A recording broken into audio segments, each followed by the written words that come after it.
잠깐 기도하겠습니다. 걸어가신 하나님, 주님을 갈망합니다. 우리에게 주님을 사모함이 말씀에 대한 갈망으로 또 결실하게 하여 주시고, 이 시간 성령의 조명과 빛 가운데 우리가 깨닫고 확신한 것을 끝까지 잡는 우리 삶이 될 수 있도록 도와주소서. 주님의 임재를 원합니다. 주님 안에서 계속 우리가 자라고 성장하길 원합니다. 주의 진리가 우리의 영적인 양식이 되어서 주님의 장성한 분량까지 계속 자라길 원합니다. 하나님의 은혜를 베풀어 주시옵소서. 이 시간 우리 심령 가운데 행하실 주님을 기대합니다. 주님을 의지합니다. 그 영광을 사모합니다. 예수님의 이름으로 기도합니다. 아멘.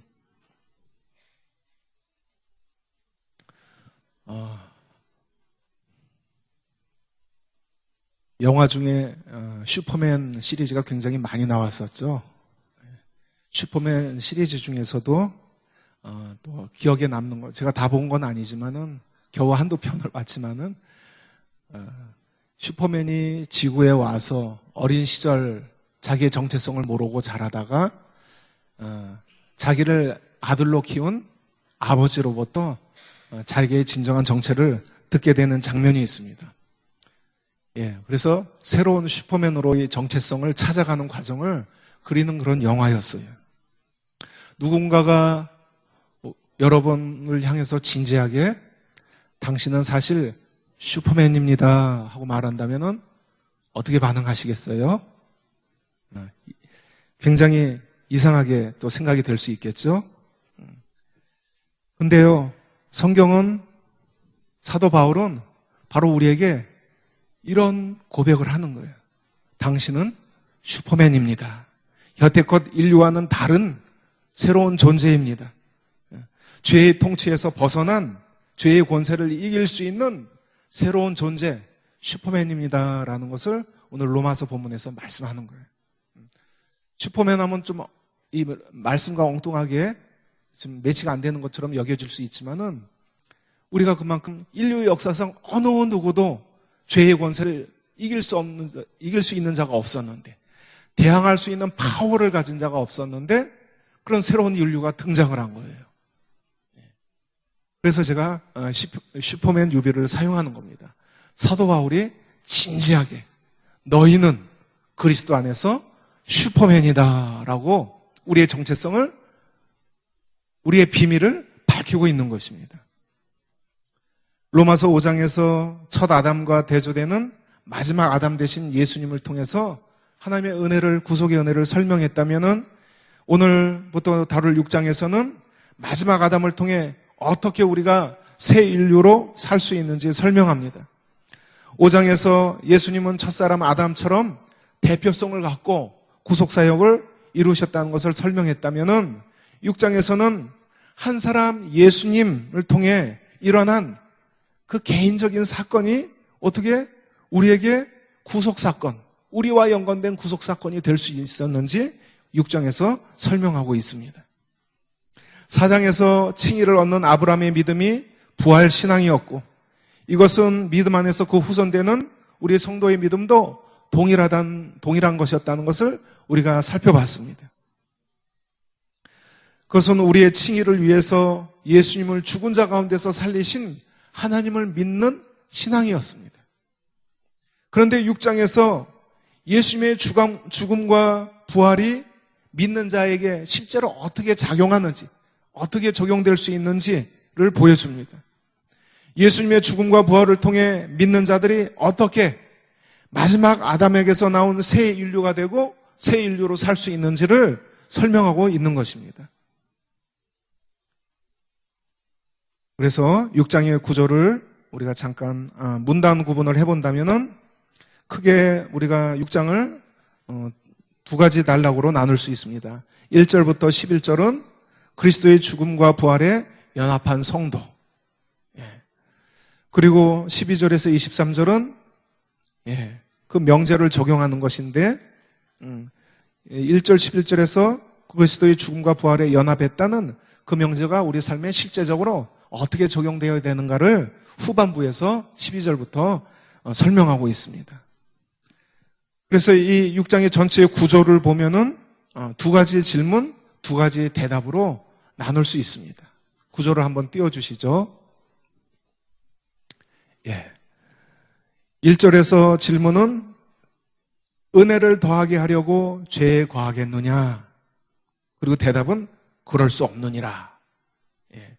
이거랑 평행을 이루고 있는 A-15절에서 1절 질문과 동일한 질문이죠. 우리가 법 아래 있지 아니하고 은혜 아래 있으니 죄를 지으리요. 대답도 똑같죠. 그럴 수 없느니라. 그리고 B에서는 그 대답의 이유를 설명하죠. 왜 그럴 수 없느냐? 그리스도의 죽음과 부활에 연합해서 우리가 죄에 대해서는 죽고 하나님께 대해서 산 자가 되었기 때문에 그럴 수 없다. 그리고 B-에서도 그 이유를 설명하죠. 너희는 죄의 종이 아니고 의에 순종하는 의의 종이 되었기 때문이다 라고 설명하고 있는 것입니다. 6장에 이렇게 구조로 내어졌다라는 것을 보면 우리가 이해가 쉽겠죠. 오늘은 첫 번째 단락 1절부터 11절을 우리가 같이 나누길 원합니다. 그래서 1절부터 11절은 그리스도 죽음과 부활에 연합한 믿는 자의 어떤 객관적인 원리를 설명한다면, 후반부는 12절부터는 그 객관적인 원리에 대한 개인의 순종, 주관적인 적용으로 볼 수 있습니다. 그럼 우리가 1절부터 같이 살펴보겠습니다. 1절부터 3절이요. 우리가 같이 읽겠습니다. 시작. 그런즉 우리가 무슨 말을 하리요? 은혜를 더하게 하려고 죄에 과하겠느냐? 그럴 수 없느니라. 죄에 대하여 죽은 우리가 어찌 그 가운데 더 살리요? 무릇 그리스도 예수와 합하여 세례를 받은 우리는 그의 죽으심과 합하여 세례를 받은 줄을 알지 못하느냐? 여기 이 질문과 그럴 수 없느니라 하는 대답을 통해서 바울은 칭의에 대한 오해를 방지하는 거예요. 칭의에 대한 오해를 교정시켜주는 거예요. 이 전 달라 5장 20절에서 죄가 더한 곳에 은혜가 더욱 넘쳤나니 하는 말이 있습니다. 죄가 더한 곳에 은혜가 더욱 넘쳤다. 쉽게 얘기해서 우리 1만 달란트 빚진 자와 100데나리온 빚진 자, 그 예를 알고 있죠? 그 당시에는 한 데나리온이 건강한 성인 남성의 하루 품삯이었습니다. 근데 100데나리온이면 100일 동안 번 거죠. 쓰지 않고 번 거죠. 근데 한 사람은 1만 달란트. 평생 쓰지 않고 모아도 손으로 만져볼 수 없는 돈이에요. 1만 달란트 죄 지은 것을 탕감을 받은 자와 또 100데나리온, 크지만은 1만 달란트와 비교할 수 없는 그 작은 액수라고 할 수 있는 그 빚진 자 두 가지 경우를 나타내고 있어요. 근데 우리가 거기서 비유해서 설명하고자 하는 바가 뭐예요? 우리가 서로 용서해야 되는데 우리가 하나님 앞에 1만 달란트 빚진 자라는 거예요. 우리가 큰 죄인일수록, 많은 죄를 절수록 그 구속의 은혜가 더 크게 다가오는 거예요. 그런 의미에서 죄가 더한 곳에 은혜가 더욱 넘쳤나니 이런 발언을 한 건데, 이것을 왜곡하는 무리들이 항상 있어 왔습니다. 칭의를 통해 나타난 하나님의 은혜를 오해해서 죄 가운데서 그 은혜가 더 풍성하다는 의미를 곡해해서 우리가 죄 가운데 살 때 그 풍성한 죄 사함의 은혜, 칭의의 은혜를 더 풍성히 누릴 수 있다 하는 입장입니다. 굉장히 교묘하죠. 그런데 이러한 입장을 바울은 단호히 거부합니다. 그럴 수 없다. 죄에 대해 죽은 자는 더 이상 죄 가운데 살 수 없다라고 분명하게 밝히는 것입니다. 15절에서 동일하게 반복하죠. 그런즉 어쩌하리요? 우리가 법 아래에 있지 않고 은혜 아래에 있으니 죄를 지으리요? 그럴 수 없느니라. 이처럼 구원의 은혜, 칭의의 은혜에 대해서 오해하는 것에 대해서 지금 교정해주고 방지하는 거예요. 죄가 더한 곳에 은혜가 넘쳐난다? 이것을 오해하는 거예요. 그리고 곡해하는 거예요. 왜곡시키는 거예요. 그래서 모든 걸 하나님의 은혜로 다 무마시키려고 하고 하나님의 사랑으로 다 덮어버리려고 하는 거예요. 실제 한국교회 안에 이런 일에 비일비재하죠. 잘못된 인간이 세운 교리로 이런 작업들이 진행되고 있잖아요. 하나님의 말씀을 개인의 정치적인 목적을 가지고 왜곡시키는 일이 지금 너무 비일비재하게 일어나고 있잖아요. 이게 바울이 경계한 바로 그것이 우리 가운데 일어나고 있는 거예요. 그럴 수 없느니라. 결코 그럴 수 없다. 하나님의 은혜에 대해서 너희가 오해했다 하는 것입니다. 하나님의 은혜는, 칭의의 은혜는 그런 것이 아니다라는 것입니다. 많은 이들이 하나님의 은혜를 잘못 알고 있습니다. 은혜를 나는 아무것도 안 하고 감나무에서 떨어지기를 기다리는 식으로 이해합니다. 특히 우리 구원은 하나님의 은혜라고 할 때 이런 식으로 은혜를 이해합니다. 그래서 칭의의 은혜를 왜곡합니다. 물론 은혜의 이런 측면이 분명히 있습니다. 은혜의 정의가 아무 자격 없는 자에게 하나님이 베푸시는 호의잖아요. 나에게 아무 자격이 없어요. 어떤 그 은혜를 받을 수 있는 건덕지가 나한테 아무것도 없어요. 근거가 나한테 없어요. 그냥 하나님의 사랑에서 나온 거예요. 이렇게 하나님의 은혜에는 분명히 수동적인 측면이 있습니다. 그러나 이게 은혜의 전부가 아니에요. 성경에서 말하는 은혜의 전부가 여기에 국한된 게 아니라는 거예요. 우리 구원은 분명히 우리의 행위가 아니라 하나님의 행위, 하나님의 구속 행위를 통해서 예수님의 십자가 순종을 통해서 이루어졌기 때문에 이 은혜를 우리가 회개와 믿음을 통해서 거저받는 것입니다. 이것은 맞아요. 그러나 은혜는 죄의 사함만을 말하고 있지 않습니다. 죄를 이기고 하나님 뜻대로 살 수 있는 능력을 이 은혜에 포함하고 있어요. 그렇기 때문에 은혜로 자신의 죄를 무마시키거나 덮으려고 해서는 안 되는 거예요. 하나님의 은혜를 왜곡한 거예요. 바울은 분명히 그럴 수 없다. 우리는 하나님의 은혜로 구원을 받습니다. 그러나 죄를 이기는 우리의 믿음의 선한 싸움도 하나님의 은혜로 이루어진다는 것을 우리는 놓쳐서 안 된다는 것입니다.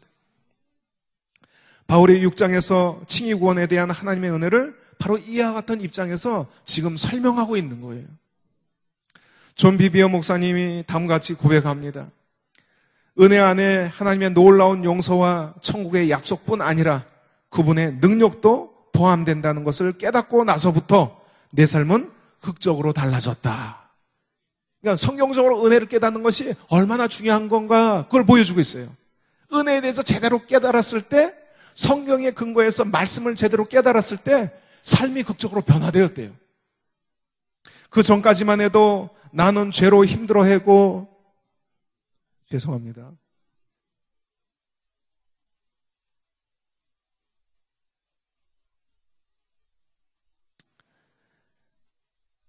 그 전까지만 해도 나는 죄로 힘들어했고 하나님의 많은 지시들이 무척이나 행하기 어려워 보였다. 나는 열등감 및 초라한 자아상과 싸웠으며 내 삶에 성령의 열매가 왜 이렇게 적은지 의문이었다. 그러나 내게 이미 그분의 성품이 있음을 깨달은 후부터는 삶이 안정되면서 축복이 흘러나갔고 하나님 나라를 위하여 다른 사람들에게 미치는 영향력도 커져갔다. 그래서 이 목사님은 노트북의 예를 들어요. 맨 처음에 노트북을 구입했는데 깔린 프로그램이나 사용하는 기능을 다 알지 못하는 거예요. 평소에 주로 쓰는 기능만 알고 있는 거예요. 근데 어느 날 노트북 기사가 와서 이것저것 설명해 주는데 그 노트북의 기능의 풍요로움을 알고 놀라게 된 거예요. 내가 갖고 있는 게 이렇게 다양한 기능과 능력이 있었구나. 알고 나서부터 노트북 활용도가 달라지게 된 거죠. 나는 죄인이기 때문에 하나님 말씀대로 다 살 수 없어. 온전해질 수 없어. 라는 마귀의 거짓 교리에 속으면 안 된다는 거예요. 하나님은 우리가 새 피조물이라고 말씀하십니다. 이전과 다른 이전 것은 지나갔으니 새로운 피조물이라 말씀하십니다.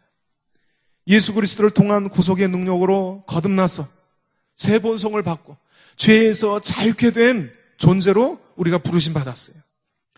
우리가 과거에 몇 차례 실패의 경험 때문에 나는 할 수 없어 라고 믿는 것은 비성경적인 믿음입니다. 우리가 성경적인 관점으로 자신을 바라보아야 합니다. 믿음이 필요한 것이에요.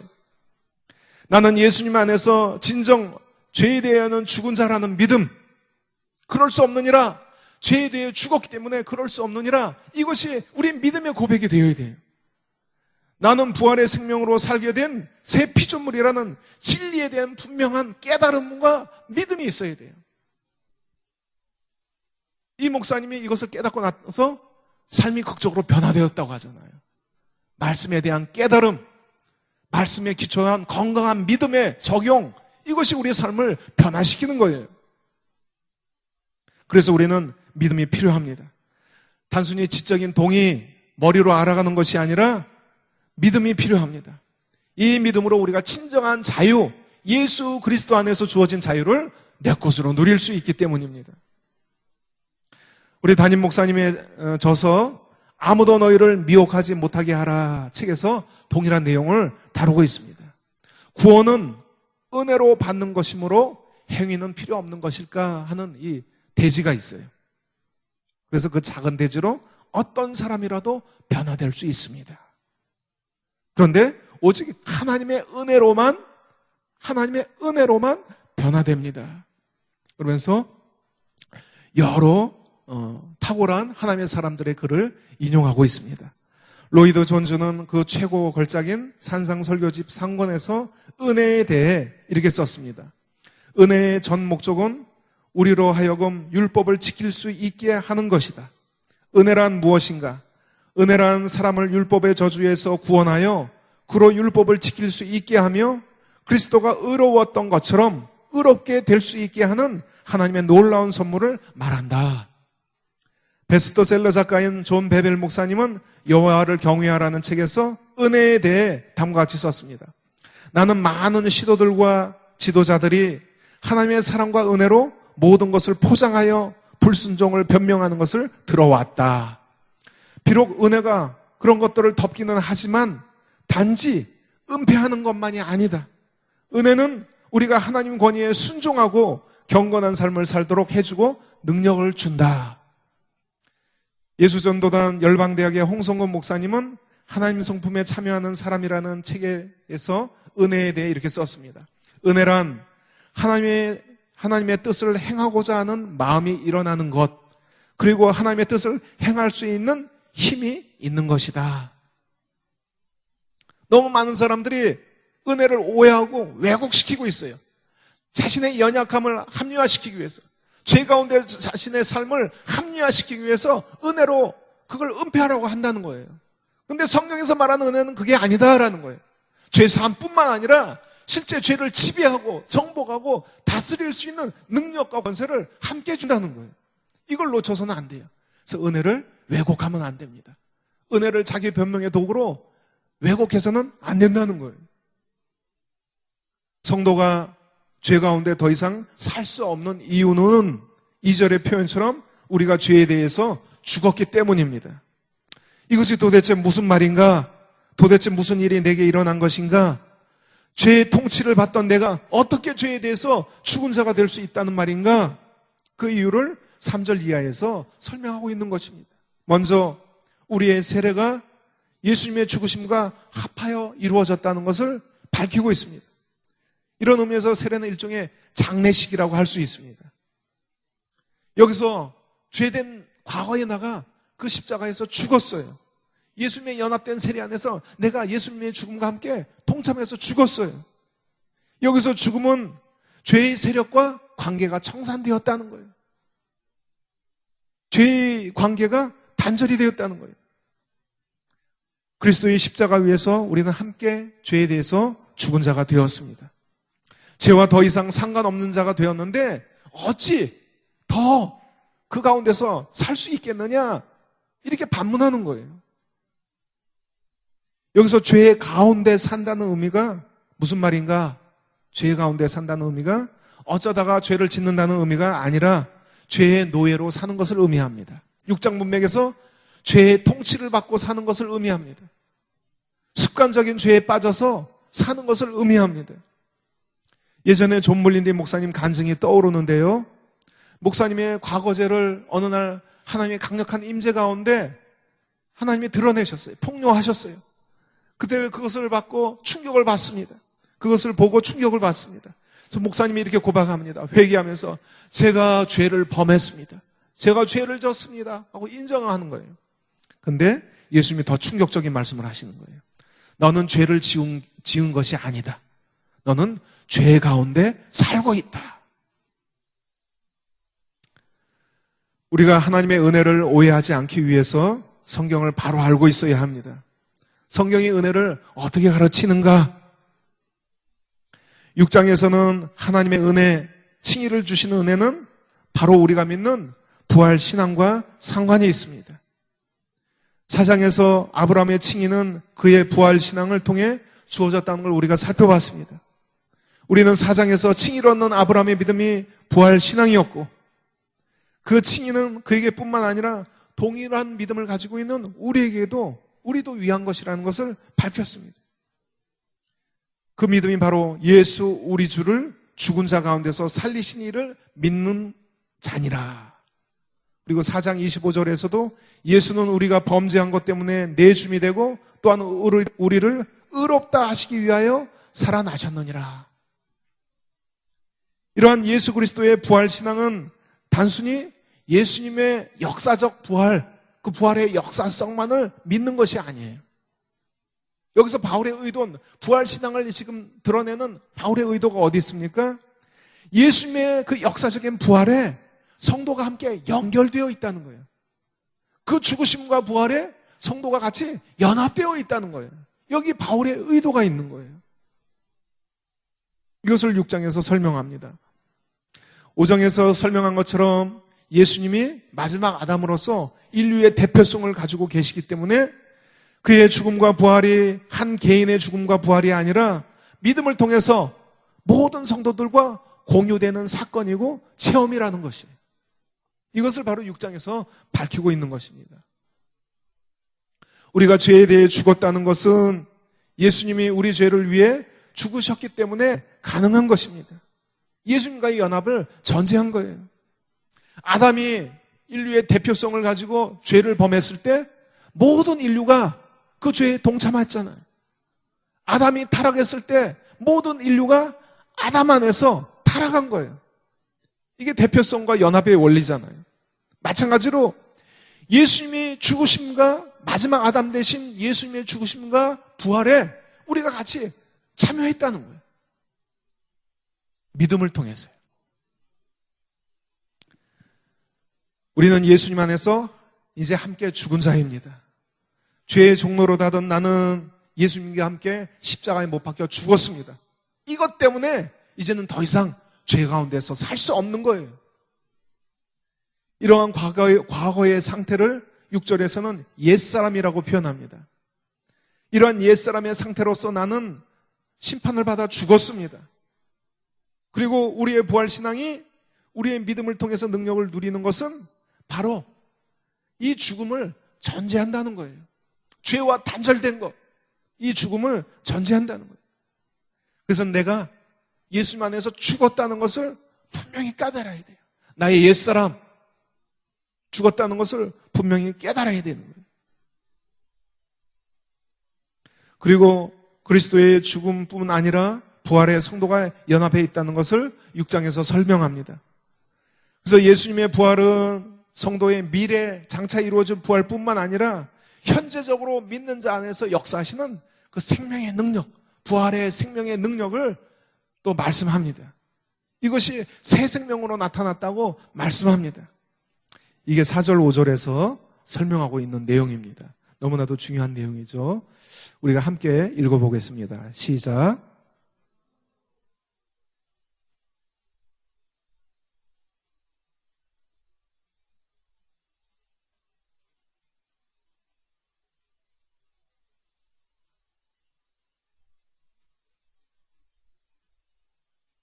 만일 우리가 그의 죽으심과 같은 모양으로 연합한 자가 되었으면 또한 그의 부활과 같은 모양으로 연합한 자도 되리라. 예, 우리로 또한 새 생명 가운데 행하게 하려 함이라. 우리가 예수님의 죽으심과 합하여 세례를 받은 목적은 뭐냐? 하나님께서 예수님을 죽은 자 가운데서 살리신 것처럼 우리도 또한 새 생명 가운데 행하는 자가 되기 위해서 그렇게 하셨다는 거예요. 믿음으로 예수님과 연합을 이룬 자는 그의 죽으심뿐만 아니라 부활의 생명에 동참하려는 목적을 가지고 이렇게 하셨다는 거예요. 여기에서 새 생명을 직역하면은 생명의 새로움입니다. 이러한 생명의 새로움이 과거에는 없었어요. 왜요? 죽어 있었기 때문에. 죄로 인해 죽어 있었기 때문에. 이것이 부활의 생명입니다. 우리 안에 영생을 이루는 새로운 생명이 예수님 안에서 그 부활 생명으로 창조된 거예요. 이걸 다른 말로 새 창조라고 불러요. 그리고 새 창조 받은 우리를 새 피조물이라고 부르는 거예요. 이전에 없던 생명이에요. 이게 뭐예요? 부활 신앙을 통해서 내 안에 들어온 거예요. 믿음을 통해서 내 안에 들어온 거예요. 새 생명의 믿음을 통해서 내 안에 창조된 거예요. 이게 부활의 능력이에요. 현재적인 부활의 능력이에요. 로마서 5장 17절에 한 사람의 범죄로 말미암아 사망이 그 한 사람을 통하여 왕노릇 하였은즉 더욱 은혜와 의의 선물을 넘치게 받는 자들은 한 분 예수 그리스도를 통하여 생명 안에서 왕노릇 하리로다. 여러분, 전에 우리는 죽어 있었습니다. 그러나 하나님은 죽어 있던 나를 살리셨습니다. 이것이 아브라함이 갖고 있었던 부활신앙이에요. 자기 몸이 죽은 것을 알고도 믿음이 약하여지지 않고 오히려 견고하여졌다. 하나님이 이것을 의로 여기셨다. 이 믿음으로 승리를 받았습니다. 우리도 예수님을 죽음 가운데서 살리시는 하나님을 믿었고 그 결과가 뭐예요? 예수님 안에서 내 안에 죄인 사람은 죽고 이런 생명의 새로움, 부활의 생명이 내 안에 창조된 거예요. 이게 부활신앙의 의도예요. 우리가 여기서 주목해야 할 점은 바울에게 이러한 부활의 생명, 새 생명의 역사는 바로 성령의 역사라는 거예요. 이 생명의 새로움은 바울이 다룬 곳에서 영의 새로움 또는 생명의 성령과 연관해서 표현을 하기 때문입니다. 로마서 7장 6절에 보면은 이제는 우리가 얽매였던 것에 대하여 죽었으므로 율법에서 벗어났으니 이러므로 우리가 영의 새로움으로 섬길 것이요 율법 조문에 묵은 것으로 아니할지니라. 로마서 8장 2절 이는 그리스도 예수 안에 있는 생명의 성령의 법이 죄와 사망의 법에서 너를 해방하였습니다. 예수님의 부활은 성령의 역사로 이루어졌습니다. 성령께서 부활의 생명을 제공하시는 분으로 나타나기 때문이에요. 그래서 로마서 8장 11절에도 예수를 죽은 자 가운데서 살리신 이의 영이 너희 안에 거하시면 그리스도 예수를 죽은 자 가운데서 살리신 이가 너희 안에 거하시는 그의 영으로 말미암아 그의 영을 통하여 너희 죽을 몸도 살리시리라. 이처럼 부활의 새 생명은 누굴 통해서 제공되는 거예요? 내 안에 거하시는 영의 새로움, 성령이에요. 그게 내 안에 생명의 새로움을 창조하시는 분으로 나타나는 것입니다. 이처럼 우리 안에 생명의 새로움은, 영의 새로움은 성령이 내주하시는 새로운 생명의 삶을 의미합니다. 이것이 우리가 예수님과 세로로 연합한 목적이 됩니다. 그래서 우리가 읽은 4절 이 부분이 목적절로 되어 있어요. 그리스도를 죽은 자 가운데서 살리심과 같이 우리로 또한 새 생명 가운데서 행하게 하려 함이라. 이게 목적절이에요. 그럼 우리는 이렇게 질문할 수 있습니다. 생명의 새로움 하는데 그러면 생명의 새로움으로 행하는 것이, 생명의 새로움으로 사는 것이 구체적으로 어떤 삶을 의미하는 것인가? 이렇게 질문할 수 있죠. 이것을 바로 다음 구절에서 설명하고 있습니다. 6절, 7절 우리가 함께 읽어보겠습니다. 시작.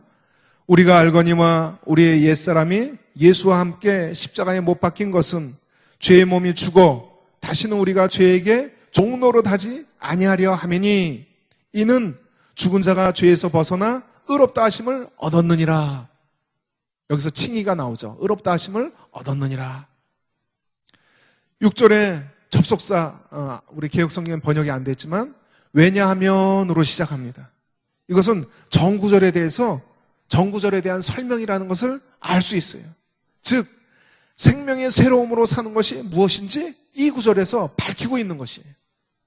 여기서 칭의가 갖고 있는 중요한 의미를 설명하고 있습니다. 그것은 칭의가 죄사함을 받고 의인이라고 판결받는 법정적인 의미뿐만 아니라 실제 의롭게 사는 삶과 구조적으로 연결되어 있다는 것입니다. 7절에서 의롭다 하심을 얻는 것은 우리의 옛사람의 죽음을 전제하고 있습니다. 6절에서 죄의 종로로 타던 우리 옛사람이 예수님과 함께 죽었고 다시는 우리가 죄에게 종로로 타지 아니하려 하는 것이라는 이유를 밝히면서 7절에서 칭의가 나오는 거예요. 그러므로 생명의 새로움으로 행하는 것이 무엇인가? 옛사람의 종로로 타던 삶이 죽었기 때문에 이제는 죄의 권세에서 자유한 삶을 사는 거예요. 죄에서 해방된 삶, 의롭고 거룩한 삶을 살고자 하는 새 생명의 본성을 따라 행하는 것입니다. 이게 생명의 새로움으로 행하는 거예요. 죄의 옛사람이 죽었기 때문에 더 이상 죄에 눌려 사는 삶이 아니라 이제는 거기서 자유를 찾고 의롭고 거룩하게 살 수 있는 그런 존재가 되었어요. 이게 바로 부활의 생명으로 사는 거예요.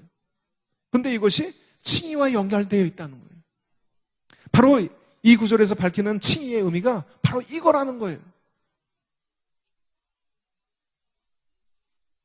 이게 바로 성령을 따라 행하는 삶이 되는 것입니다. 이것은 나중에 8장에 가서 자세하게 설명이 되죠. 옛사람의 의미가 무엇인가? 옛사람 하는데 옛사람의 의미가 무엇인가? 바울 서신 에베소서 4장에서도 나오고요. 골로새서 3장에도 나오는데 여기서는 옛사람은 새 사람과 함께 대조되어서 설명이 됩니다.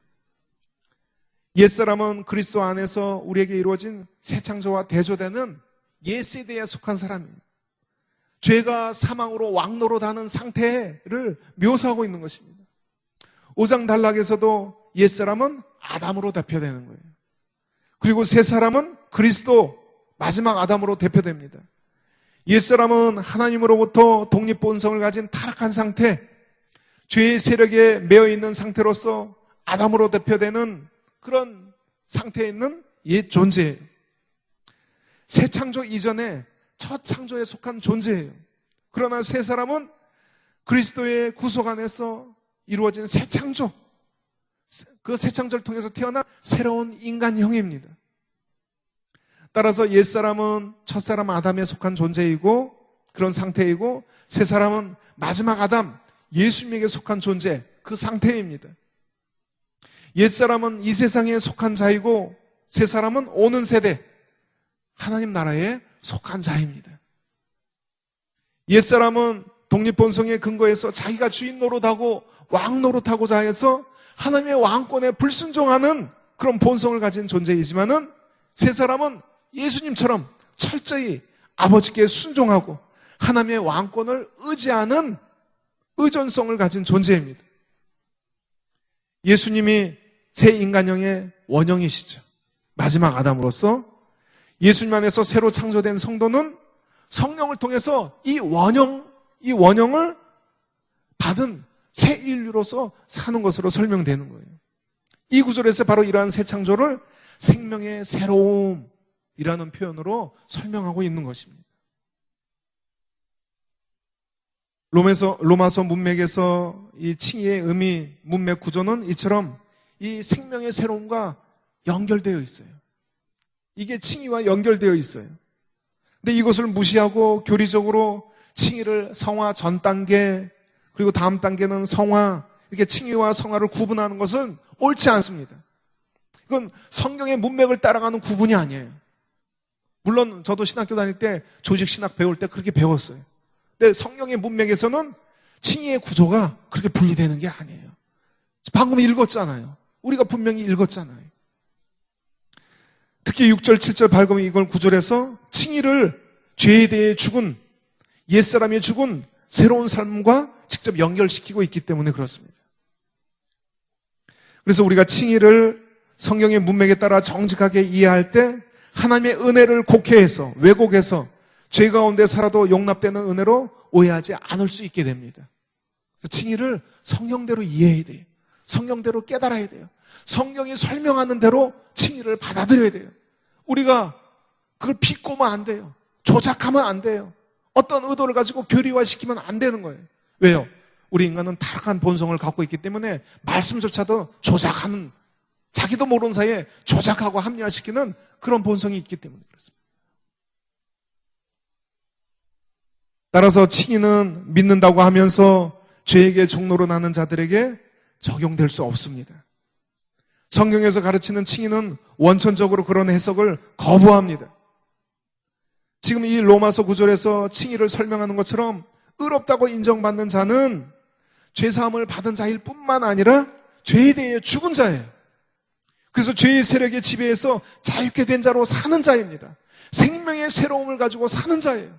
의와 거룩한 삶을 구현하는 자예요. 이게 칭의와 직접 연결되어 있어요. 이게 칭의를 실현시키는 삶이에요. 그런데 교회 다니지만은 죄 가운데 빠져 있다면, 죄 가운데 산다면 그 경우에는 성경적인 칭의를 적용할 수 없습니다. 안타깝지만 그렇습니다. 지금 많은 가르침에서 적용하고 있는 그 적용이 성경적인 적용이 아니라는 거예요. 왜냐하면 그는 죄에 대해 죽은 자가 아니기 때문입니다. 그에게 생명의 새로움이 나타나지 않기 때문입니다. 예전엔 제가 기억에 남는 천국지옥 간증 중에 하나가 이분이 심장마비로 임사체험을 했어요. 잠깐 죽었었어요. 이분은 성령의 음성을 듣는 자였어요. 음성 듣는 훈련을 된 자였어요. 근데 죽었더니 전에도 한번 말씀드렸던 기억이 나는데 죽었는데 천국으로 하늘로 올라가는 게 아니라 밑으로 떨어지고 있었어요. 그 이유가 뭐예요? 하나님을 섬기되 말씀대로 하나님을 섬긴 게 아니에요. 뭐예요? 자기 마음대로 섬긴 거예요. 자기가 만든 교리. 음성도 들을 줄 있는 자였지만은 말씀대로 하나님을 섬긴 자, 하나님의 원리대로 하나님을 섬긴 자가 아니었어요. 그것을 깨닫고 나서는 이제는 하나님을 경외하고 두려워하는 자로 철저히 말씀대로 하나님을 섬기는 자로 살게 되었다고 간증하는 것을 들었습니다. 오늘날 많은 사람이 칭의로 구원을 확신하고 있습니다. 근데 말씀대로 칭의를 적용하지 않아요. 죄 가운데 살아도 한 번 구원은 영원한 구원이기 때문에 내가 칭의를 받았다 믿기 때문에 그냥 그렇게 살아요. 죄 가운데 살아요. 이분은 어쩌다가 굉장히 많은 특별한 케이스 중에 하나로 임사체험을 경험하고 그 어머니의 기도를 통해서 수많은 아들을 영혼을 구원을 위한 충보를 통해서 그런 체험을 통해서 하나님께 돌아왔지만 많은 경우는 그렇지 못해요. 기회가 없어요. 죽으면 기회가 없어요. 그냥 지옥에 떨어지는 것입니다. 교회 다녔지만 하나님을 믿었지만 구원의 확신을 갖고 있었지만 성경 말씀에 근거한 것이 아니기 때문에 교회 와서 찬양을 부르고 하나님의 이름으로 기도를 하고 성령의 음성도 들을 줄 알았지만은 실상 죽어서 자기의 정체는 뭐예요? 천국에 속한 자가 아니라 지옥에 속한 자였다는 거예요.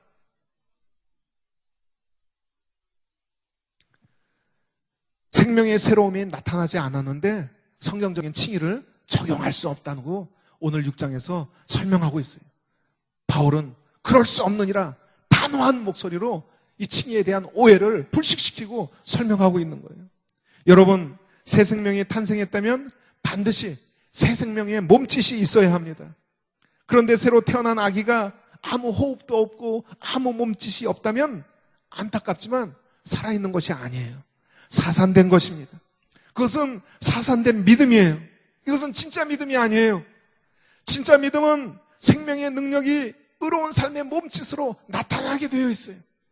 생명의 새로움이 그 삶의 열매로 나타나게 되어 있어요. 이게 진짜 믿음이고 이런 경우에만 칭의를 적용할 수 있다는 거예요. 왜요? 지금 6, 7절에서 말하는 칭의가 이러한 칭의이기 때문에. 여러분, 나에게 이러한 새 생명의 증거들이 있는가 살펴봐야 합니다. 새 생명의 몸짓이 나에게 있는가? 새로 태어난 거듭난 증거들이 있는가? 우리는 진지하게 우리 자신을 살펴봐야 되는 거예요. 만약에 이러한 생명의 징후들이, 생명의 새로움의 징후들이 내 가운데 없다면 어떻게 해야 됩니까? 지금도 늦지 않았어요. 더 늦기 전에, 후회할 날이 오기 전에, 더 늦기 전에 바른 믿음을 가져야 됩니다. 진리에 기초한 바른 신앙을 빨리 구축해야 되는 거예요. 나는 모태신앙인데 또는 신앙 연수가 몇 년인데 여태까지 내 신앙이 잘못됐다고 인정할 수 없다. 그렇게 자존심을 내세울 때가 아니에요. 나는 목사인데 그렇게 자존심을 내세울 때가 아니에요. 하나님 앞에 목사고 뭐고 다 소용이 없습니다. 진리에 기초하지 않은 신앙은 다 소용이 없는 거예요. 우리가 진심으로 회개하고 성경에서 가르치는 바른 칭의를 깨닫고 바른 믿음을 가져야 됩니다. 가장 지혜로운 자세는 성경으로 돌아가는 것입니다. 인간이 세운 교리가 아니라 성경으로 돌아가 나의 신앙을 말씀의 기초 위에 바르게 세우는 작업을 해야 합니다. 왜요? 오늘날 복음이 많은 경우 싸구려 복음이기 때문에, 변질되었기 때문에 더 그렇습니다. 교리적인 오형이 있기 때문에 더 그렇습니다. 이에 대해 김세용 교수님은 이렇게 지적을 합니다. 대다수 한국 목사들이 가르치는 왜곡된 칭의론, 성화와 분리된 칭의론, 의로운 삶을 낳기는커녕 도리어 방해하는 칭의론이라고 오늘날 이 가르쳐지는 칭의론에 대해서 이렇게 지적을 합니다. 이처럼 생명의 새로움으로 표현되는 부활의 생명은 칭의와 연관되어 있습니다. 여기서 예수님의 부활이 우리에게 칭의를 위한 것이라는 로마서 4장 25절에 바울이 언급한 이유가 다시 여기서 설명되고 있는 것입니다. 우리 마지막 단락 8절에서 11절 우리가 한 절씩 교독하겠습니다. 제가 8절부터 읽겠습니다. 만일 우리가 그리스도와 함께 죽었으면 또한 그와 함께 살 줄을 믿노니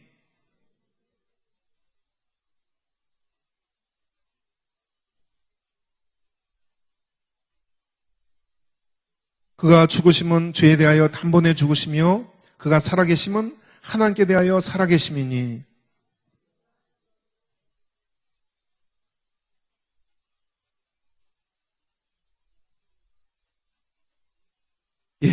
결국 아브라함의 부활신앙, 동일한 믿음을 가지고 있는 우리 부활신앙에 예수님의 부활의 역사성을 믿는 것뿐만 아니라 여기서 표현되는 것처럼 예수님의 부활이 우리랑 연결돼서 표현되는 거예요.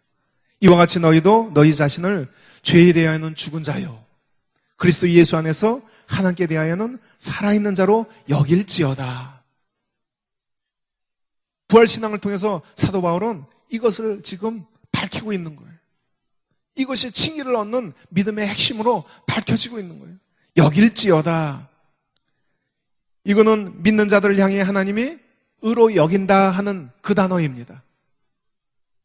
우리를 의로 여기신다 하는 그 단어예요. 하나님의 의로 여기심의 기초에서 너희도 하나님의 여기심처럼 자신을 그렇게 여기라는 의미를 갖고 있는 거예요.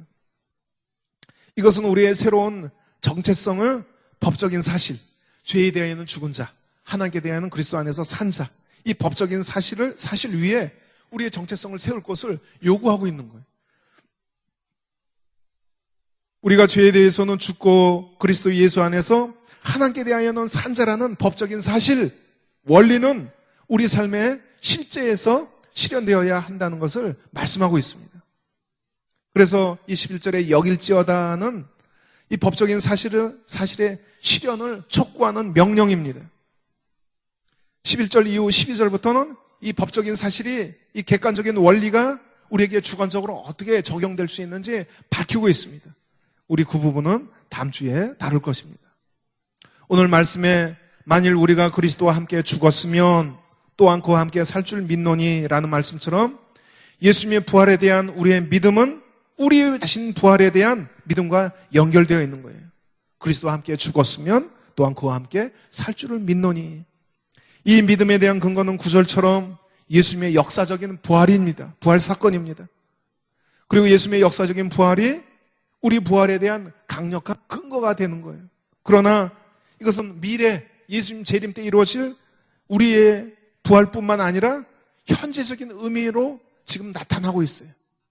바로 이 부활의 생명으로 사는 거예요. 생명의 새로움으로 사는 거예요. 그것이 미래 부활과 연관되어 있는 거예요.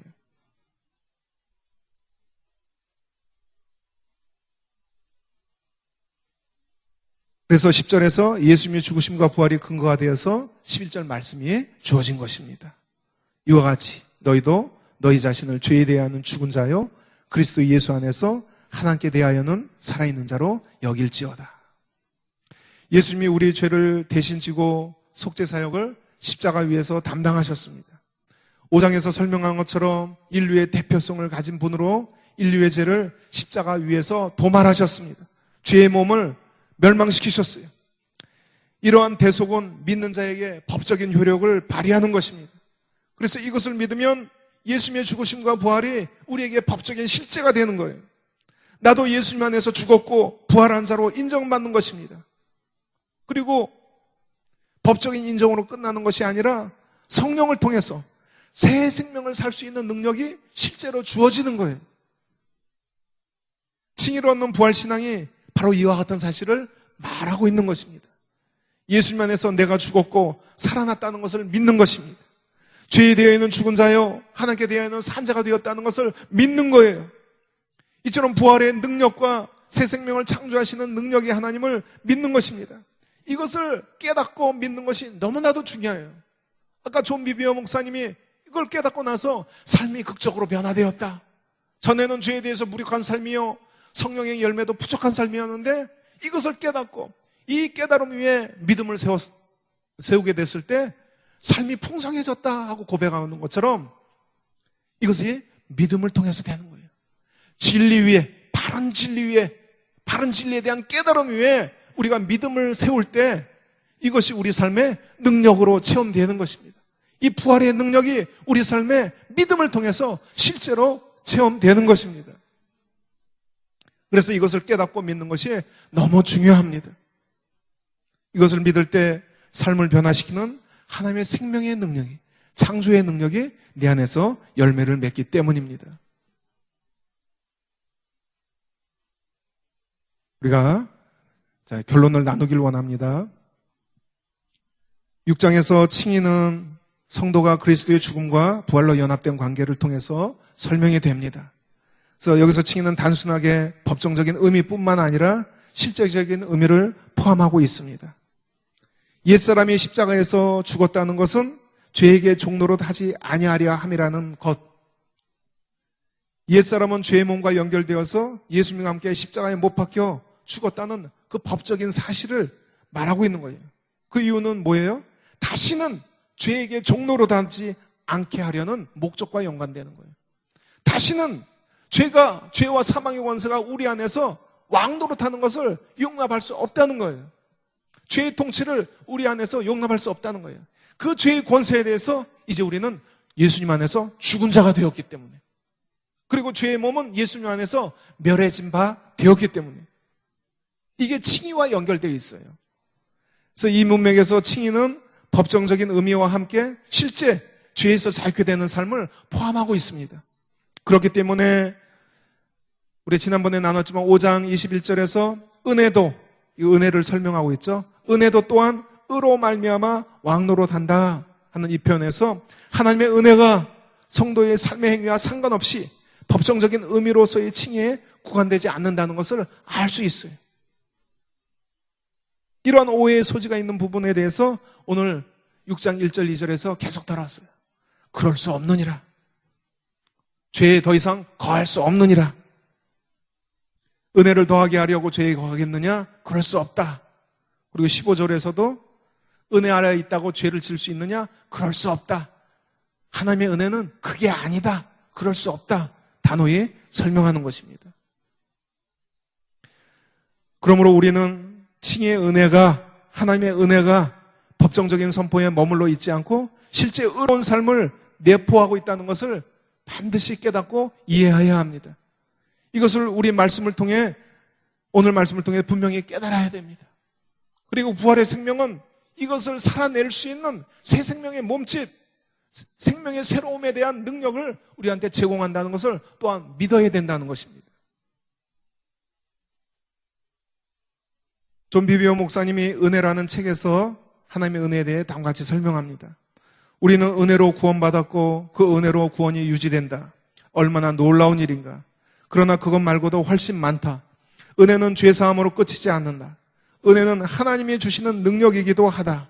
바로 그것이 우리가 그리스도처럼, 예수 그리스도처럼 살 수 있는 길이다. 오늘날 많은 교인들이 은혜가 만능덮개인 줄 안다. 당신은 혹시 이런 말을 들어본 적이 있는가?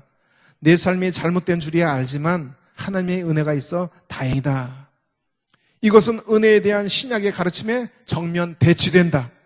물론 은혜는 죄를 덮어주지만 아울러 은혜는 우리 마음에 미치는 하나님의 실제적인 영향력, 그 능력은 우리 삶으로 나타난다. 은혜는 우리가 진리 안에서 살아갈 능력을 준다. 한 번은 존 비비어 목사님이 텔레비전 토크쇼에서 게스트로 출연하라고 준비 중에 있었는데 그 프로그램 전에 호텔방에서 기도하면서 지금의 교회의 도덕적인 실패가 이렇게 많은 이유가 무엇이냐면서 하나님께 부르짖고 기도하고 있었습니다. 하나님 지도자들, 교회 지도자들을 비롯해서 왜 이렇게 많은 사람들이 죄의 지독한 습성에 빠지는 것입니까? 한탄을 하며 애통을 하며 하나님 앞에 부르짖고 있었어요. 교회 지도자들의 그 비도덕성, 성도들의 그런 무력함, 그거에 대해서 하나님 앞에 부르짖고 있었어요. 그때 이 목사님에게 성령의 음성이 들렸습니다. 너희가 그렇게 가르쳤기 때문이다. 뭐예요? 너희 목회자들이 그렇게 믿고 가르쳤기 때문에, 칭의에 대해서 오해한 것을 그렇게 믿고 성도들에게 가르쳤기 때문에 그렇게 무력하게 살 수밖에 없다는 거예요. 그래서 바른 진리를 깨닫고 바른 진리의 믿음을 세우는 것이 얼마나 중요한가. 우리가 그 현실을 한국교회를 통해서 보고 있잖아요. 한국교회 많은 강단에서 외쳐지는 진리를 보세요. 그걸 우리가 목격하고 있잖아요. 성도들에게 어떤 삶의 열매를 맺고 있는지 보고 있잖아요. 목격하고 있잖아요.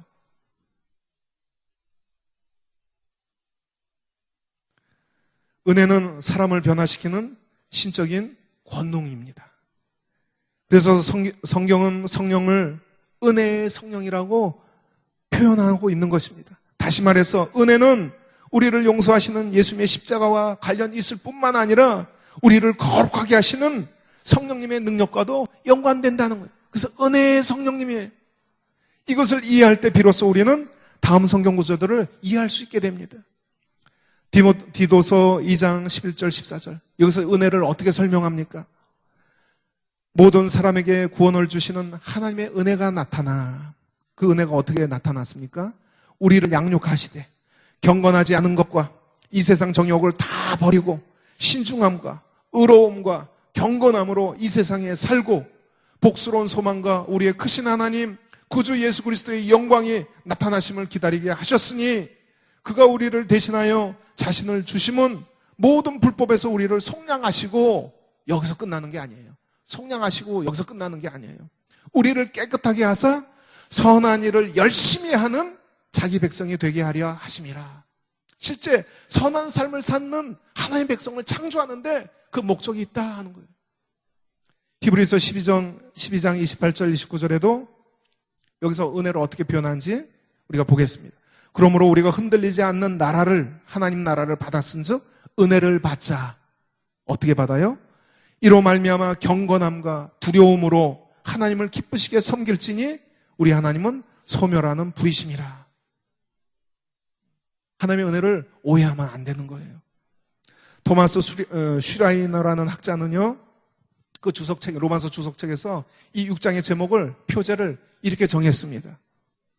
은혜를 사용하는데, 하나님의 은혜는 죄의 권세에 대한 승리. 하나님의 은혜는 죄의 권세에 대한 승리. 이게 로마서 6장에 그가 붙인 표제예요. 이게 하나님의 은혜의 정체입니다. 죄를 용서하실 뿐만 아니라 죄의 권세에 대해서 승리하는 삶을 누리게 하시는 거예요.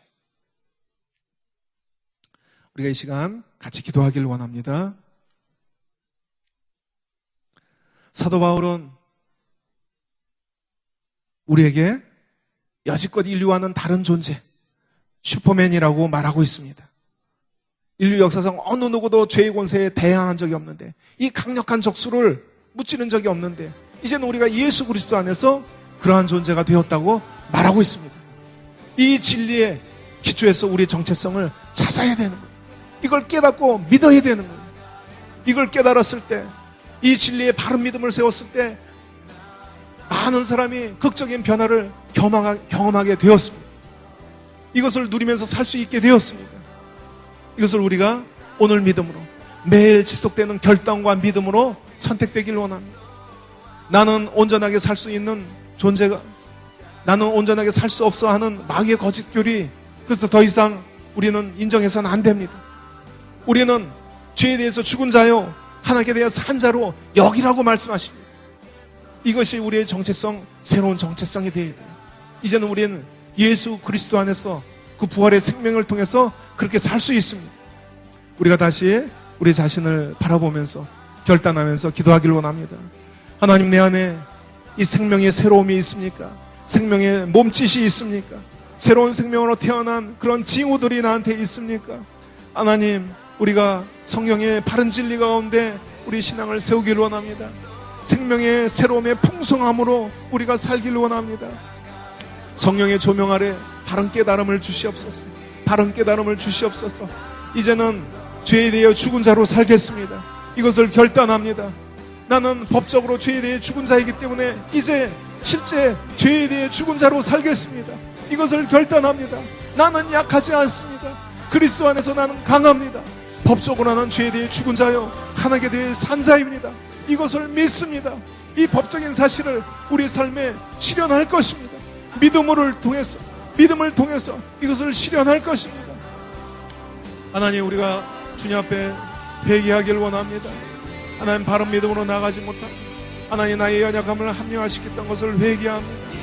하나님, 나에게 새 생명을 창조하신 하나님의 능력을 온전히 신뢰하지 못하고 또 무력함과 패배감에 빠져있던 것을 회개합니다. 하나님은 무력한 존재가 아니십니다. 하나님은 무능한 존재가 아니십니다. 하나님은 우리에게 능력을 주시는 분이십니다. 복음은 하나님의 능력을 증거하는 것입니다. 왜 한국교회의 많은 성도들이 복음을 능력으로 체험하지 못하고 있습니까? 하나님의 성령의 생명의 새로움이 우리 안에 작동하게 하여 주소서. 성령이여, 우리 안에 충만히 역사하여 주시옵소서. 우리가 이 믿음으로 새로 결단합니다. 이 믿음을 통해서 우리 안에 성령의 새로움의 능력이 작동하게 하여 주소서. 부활의 능력이 열매 맺게 하여 주소서. 주님의 생명의 풍성함으로 우리 안에 채워주소서. 이것을 우리가 갈망합니다. 하나님, 이것을 더 우리가 갈망합니다.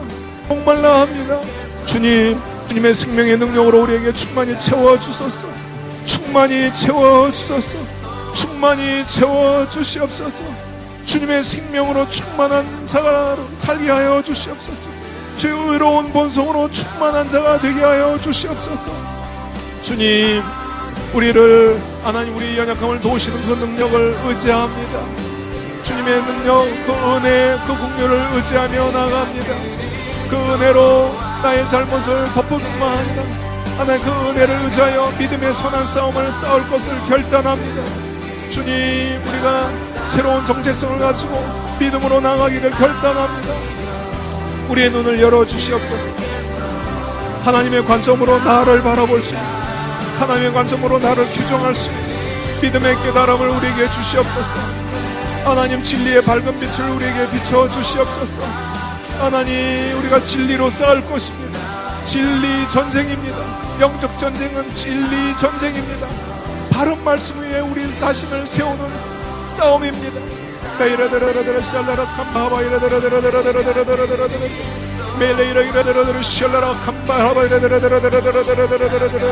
주님을 향한 우리의 믿음이 이 능력으로 나타나게 하여 주소서.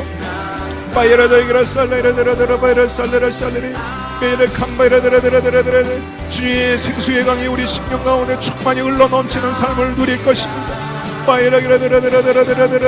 아버지의 사랑은 이것을 충만히 주려 하시는 것입니다. 도적이 오는 것은 죽이고 멸망하는 것이지만 내가 오는 것은 생명을 주기 위함이다. 생명을 얻고 생명을 주길 위함이다. 바로 이 생명의 새로움이 우리 안에 실체가 되게 하여 주소서. 야카바이라데라데라데라 샬레라 살레라 캄바이라데라데라데라 야마이라데라데라데라데라데라데라 샬레라 살레라 샬레 메이라데라데라데라데라데라데라 믿음의 능력으로 나타나게 하옵소서. 부활의 능력으로 나타나게 하옵소서. 생명의 새로움으로 나타나게 하옵소서. 의롭고 거룩한 본성으로 하나님 내 안에 결실하게 하여 주소서. 모든 죄의 통치를 하나님 이기는 그 하나님 승리가 우리의 것입니다. 죄의 통치를 정복하고 이긴 그 승리가, 예수님의 승리가 우리 것입니다. 그 승리 위에 우리가 서 있습니다. 증인은, 의롭다 해주시는 증인은 바로 이 승리 위에 있는 것입니다. 마이라드라드라드라드라드라드라드라드라드라 야나라라 샬레라 샬레라 샬레라 샬레라 샬레라 샬레라 샬레라 야나이라이라드라드라드라드라드라드라 야마이레 샬레레 샬레레 샬레레 샬레레 샬레레 샬레레 샬레레 샬레레 샬레. 더 이상 나를 방치하지 않을 것입니다. 연약한 가운데 방치하지 않을 것입니다. 죄 가운데 방치하지 않을 것입니다. 나에게 힘과 능력을 주시는 하나님, 그 은혜를 의지합니다. 하나님의 은혜를 의지합니다. 마이레 샬레레 샬레레 샬레레 샬레레. 우리 믿음이 확장되게 하여옵소서. 더 큰 믿음을 주시옵소서. 더 분명한 깨달음을 주시옵소서. 진리 위에 우리 삶을 구축하게 하옵소서. 야나레라데라데라데라데라데라데라데라데라 샬레레. 야마이레데라데라데라데라데라데라데라데라데라. 주님 오시옵소서. 우리 심령 가운데 충만히 임하여 주소서. 주님으로 충만하여 주소서. 그 영광으로 충만하여 주소서. 생명이 충만한 그 임재로 우리 안에 충만히 채워 주소서. 주님을 원합니다. 주님을 더 원합니다. 한량없이 흐르는 생명의 강을 우리가 원합니다. 생수의 강이 우리 안에 넘쳐 흐르게 하여 주소서. 메인 감바야데라데라데라데라데라데라. 야나라라라라라라라라 샬레레. 누구든지 목마르거든 와서 마시라고 하신 주님, 믿는 자의 그 배에서 생수의 강이 흘러나리라 약속하신 주님, 이 생명의 새로움의 능력이 하나님 우리 안에 흘러넘치게 하였소서. 충만하게 흘러넘치게 하였소서. 강물처럼 충만히 흘러넘치게 하였소서. 메이라이라데라데라데라데라 야마이라데라데라 캄바바이라데라데라 샬레라 삼바이라데라 야마이라데라데라데라데라데라데라데라데라. 주님의 영광을 보길 원합니다. 그 생명의 영광을 보길 원합니다. 우리의 눈을 열어주소서. 우리의 눈을 열어주소서. 하나님, 내 마음대로 하나님을 섬기는 것이 아니라 말씀에 의거해서 하나님 방법대로 하나님을 섬기길 원합니다. 하나님을 경외하길 원합니다. 하나님은 소멸하는 불이십니다. 하나님, 우리가 두려움을 가지고 하나님의 은혜를 받길 원합니다.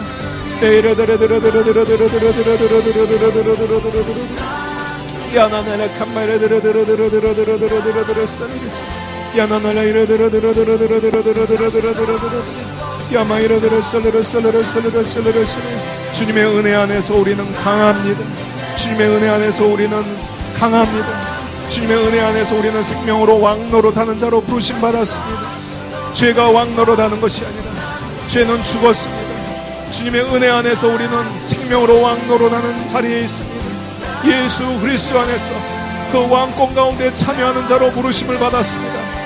죄의 세력을 정복하고 다스리는 그 왕권, 그 왕의 위치로 우리는 부르심을 받았습니다. 예수 그리스도 안에서 우리의 정체성을 찾을 것입니다. 바른 믿음을 통해서 이것을 찾을 것입니다. 결단합니다. 결단합니다. 주님, 우리에게 이런 거룩한 갈망, 거룩한 의지를 주시옵소서. 거룩한 의지를 주시옵소서. 믿음에 기초한 건강한 의지를 주시옵소서. 주님을 의지합니다. 주님을 의지합니다. 그래 우리 성도들이, 우리 큰믿음 교회가 이 세상의 죄의 세력을 정복하고 다스리며 하나님 나라의 영역을 확장시키며 나가게 하옵소서. 진군하는 거룩한 군대로 살게 하여 의로운 군대가 되게 하여 주시옵소서. 하나님, 죄의 세력에 정복당하고 무력하고 피폐해진 교회들의 모습이 아니라, 무너진 황폐한 그런 모습이 아니라 주님의 영광을 나타내는 도성이 되게 하여 주소서. 주님의 영광을 나타내는, 생명의 영광을 나타내는 진군하는 거룩한 군대, 빛의 군대 되게 하여 주소서. 어둠을 정복하는 빛의 군대 되게 하여 주소서.